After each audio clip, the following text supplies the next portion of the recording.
This is Inside Indiana Business Radio for Wednesday, December 18th, 2024. I'm Marek Mazurek. A new venue for concerts, conferences, and special events will be added to Clues Memorial Hall as part of expansion and renovation plans announced Wednesday by Butler University. By 2027, Butler officials say they'll have a new 11,000 square foot ballroom on the east side of the building. Construction of the ballroom is planned as the final phase of a $9 million project to modify Clues Hall.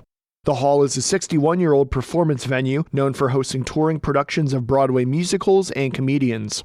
Butler VP for Arts, Events, and Enterprise Management Aaron Hurt said ticket sales for Clues events have increased from nearly $3 million in 2015 to $8 million in 2024. It's well past time for us to bring on a second larger venue. And I think it'll play well here in the market, particularly, right here with the student base, and really it's kind of the shows we'll target, we'll be right with it. So I think it'll be okay.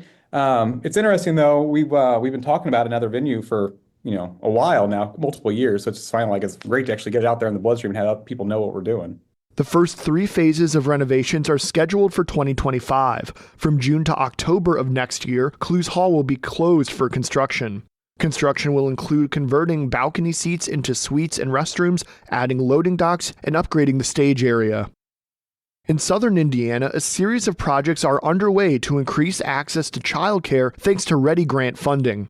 Altogether, 3 projects are getting $3.6 million from the Ready program and are putting in a total of $11 million from all funding sources.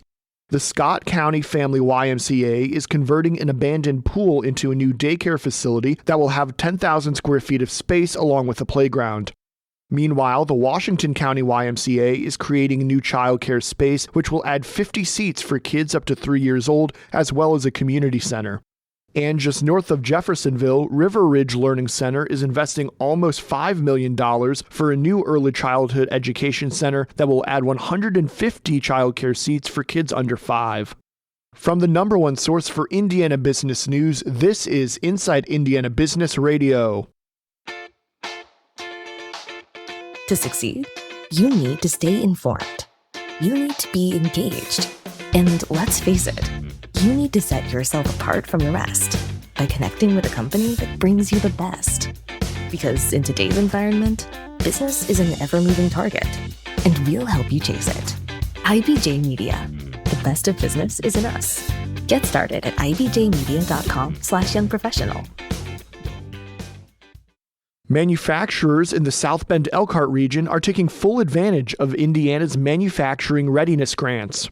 Out of the state's 92 counties, Elkhart County was awarded the most MRG grants, while St. Joseph and Marshall counties were 3rd and 10th, respectively.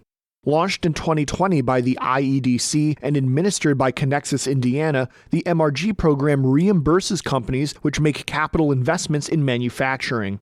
Connexus VP for Innovation Mitch Landis said the manufacturing history of Michiana makes it a good fit for the MRG program. If you look at the data, up to 50% of your GDP in the region is manufacturing intense. So you would expect that, a program like this would have a lot of awards and a lot of applications in that region. MRG grants can run up to $200,000. Indiana budget leaders are cautiously optimistic about the state's fiscal position after they received revenue and Medicaid forecasts Tuesday afternoon and looked ahead to debate over the next biennial budget in the upcoming legislative session. The primary fear is a significant growth of Medicaid costs, which have grown to be the second largest recipient of state funding. The state's Medicaid program pays for health care for low-income people and those with disabilities. It continues to increase in cost at a rate faster than the state's revenue growth. It hit a tipping point last year when lawmakers learned about a $985 million shortfall in the state's Medicaid budget. How the state legislature plans to address Medicaid, both in fitting the growing price into the budget and lowering future costs, remains one of the next budget's biggest questions.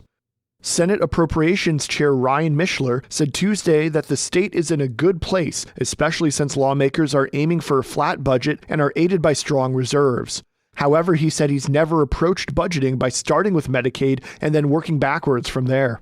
The state's Medicaid bill is estimated to grow 9.4% in the fiscal year 2026 to $4.8 billion.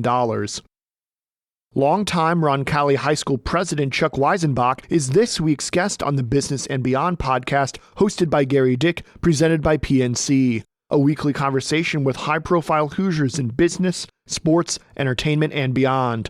Available now from your favorite podcast provider. I'm Mark Mazurek for Inside Indiana Business Radio On Demand.